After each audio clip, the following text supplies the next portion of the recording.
Most of marriages fail, either ending in divorce and separation or devolving into bitterness and dysfunction. Only 3 out of 10 married couples stay together in a long-term relationship with a healthy and happy marriage. What do they all have in common? What are the secret ingredients of a long, everlasting love?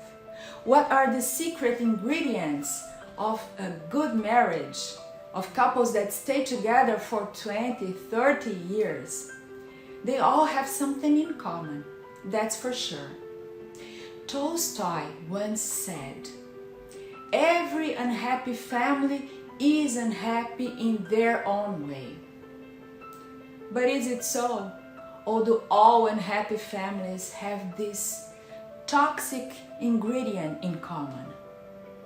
Well, psychologists have been studying human behavior to figure it out, the answers to all those questions for almost 40 years. And if you want to succeed in your next relationship, or maybe in this one that you are right now, you have to pay attention to what are the secret ingredients of a long, everlasting love. Otherwise, you are going to have the same results that you've been having for a long time. If you want to figure it out, stay with me in this video. But first,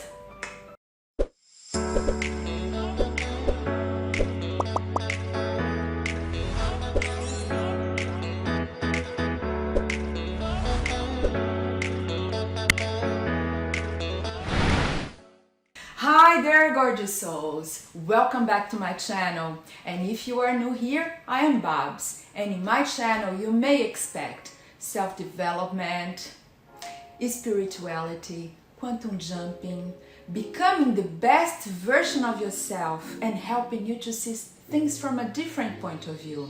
And in today's video, I'm gonna talk what are the secret ingredients of a long, everlasting love according to psychologists that have been studying human behavior for almost 40 years. And those are John and Julie Gottman. They are a couple and they are both psychologists, and they've been studying that for 40 years to figure it out, what makes couples stick together, what makes them be happy in the long term and be together for 20, 30, 40 years. The thing began in 1986 with John Gottman and his colleague Dr. Robert Levinson, both from the University of Washington. They began the Love Lab. What is the Love Lab? Gottman and Levinson invited newlyweds to the Love Lab to watch how did they interact with each other.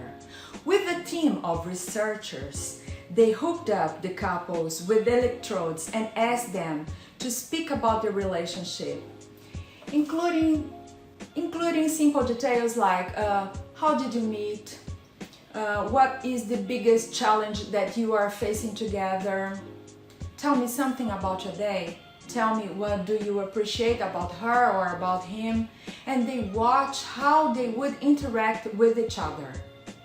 As they spoke, the electrodes measured the subjects, just like blood flow, heart rate, and how much sweat they would produce. Then the researchers sent the couples back home and waited for 6 years. After 6 years, they put again all the couples together and they separated the couples in 2 big groups. The couples that were still together in a healthy and happy relationship, they called them masters. The couples that are divorced or separated, or they were still together for any other reasons, for the kids or for the money, but they were chronically unhappy, so separated or unhappy, they called the disasters. And then they began to study the answers that were given from the masters and the disasters 6 years earlier. During the interviews, the disasters may look calm. They would talk in a calm way. But their physiology told another story. Their heart rate was running, the blood pressure was up, they were sweating, their sweating glands were active. So they were feeling like they would be attacked by a saber-toothed tiger. What does that mean? And on the other hand, the masters were very calm, and they were really calm from inside and outside. So the answers that they gave were not important at all, but the way that their bodies were responding, because the disasters were afraid. The disasters were afraid of how the spouse would react to their answers. Am I responding right? Am I responding wrong? They were afraid because the disasters have one of them that was always scanning the other one to criticize, to find a mistake, to point the finger in what's wrong in him or her, in the behavior, in the person itself. The masters, by contrast, felt calm, connected, together, which translated into warm, affectionate behavior, even when they are in the middle of an argument. Even if they didn't agree with each other, they were calm talking about each other. They wouldn't feel that they would be something would come over them. Masters had created a climate of trust and intimacy that made both them emotionally and thus physically also comfortable. The Gottman couple wanted to know more about the masters and the disasters. So in 1990, they made in the University of Washington campus something that looked like a bed and breakfast retreat. And they invited newlyweds, 130 newlyweds, to spend a day like if they were in vacations. But there were cameras hidden everywhere, there were microphones everywhere, and they watched how they interacted with each other along the day. So sometimes the woman would say, "Hey, would you like to take some orange juice?" And then the man would answer, "Oh no, thank you, I already had grape juice," or "Oh, I already had a coffee." But he would answer in a kind and in a soft way. Or he would ignore. That is another possibility. Or he would answer with aggressivity. He would answer in a not very nice way.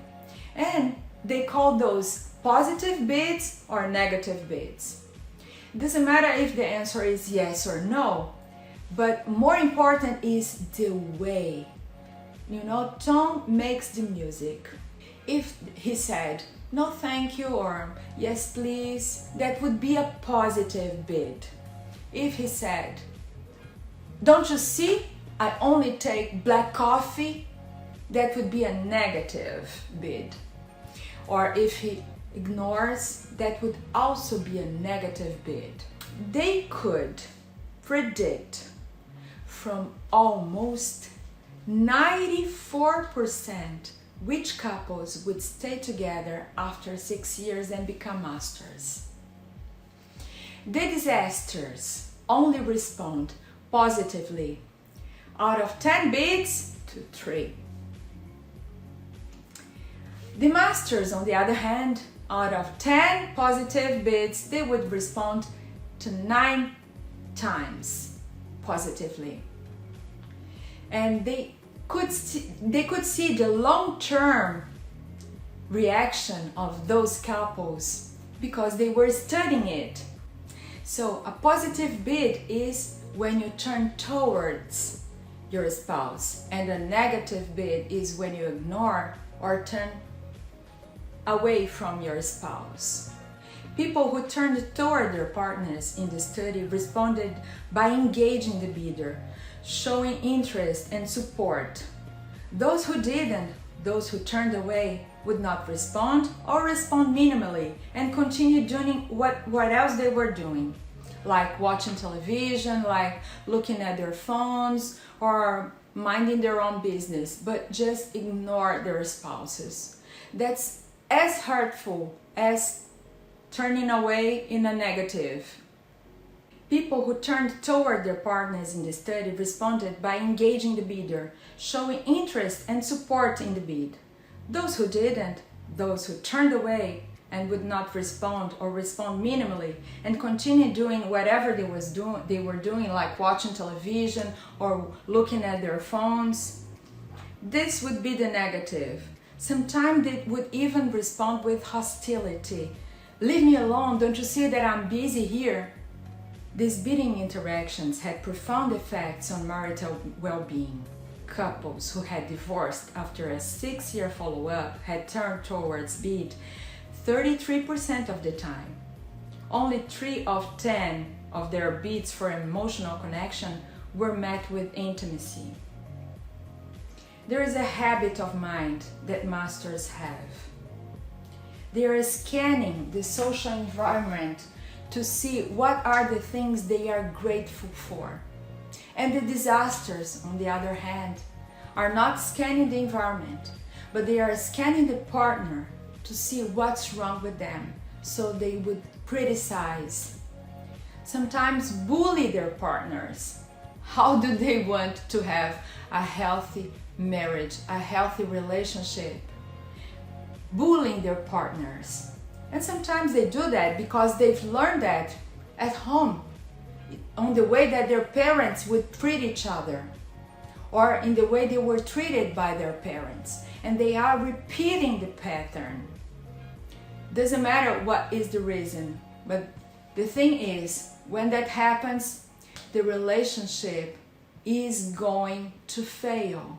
If not now, tomorrow, or in a year. Or they are going to stick together for any reasons, unhappily together. There were couples that would take away the spouse from the television so they could watch. How can that be healthy? Contempt, they found out, is the #1 factor that tears couples apart. People who are focused in criticizing their partners are missing 50% of the positive things that their partners are doing.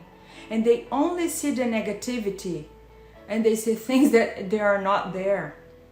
People who give their partners the cold shoulder, deliberately ignoring the partner or responding minimally, damage the relationship by making their partners feel worthless, invisible, as if they are not there. They feel completely unvalued. And people who treat their partners with contempt and criticize them not only kill the love in the relationship, but they also kill the partner's ability to fight off viruses and cancers. Being mean is the death of the relationship. So did you figure it out? What makes couples stick together in a healthy relationship? What are the secret ingredients of a long everlasting love? Kindness and generosity. Those are the secret ingredients of love. Kindness and attraction is the glue that keeps couples together. Without kindness, they are going to fail. And without attraction, they will become brother and sister with time. There are many reasons why relationships fail. But if you look what drives the deterioration of many relationships, it's often a breakdown of kindness. In most marriages, the levels of satisfaction drop dramatically after 2 years together.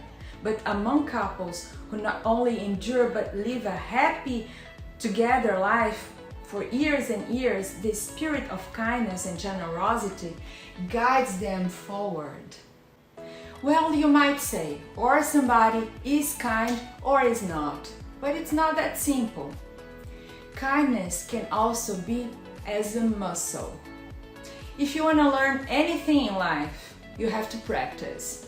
If you want to learn a new instrument, if you want to know how to play guitar or the piano, if you would like to sing, you have to practice. If you like to become strong, you have to go to the gym.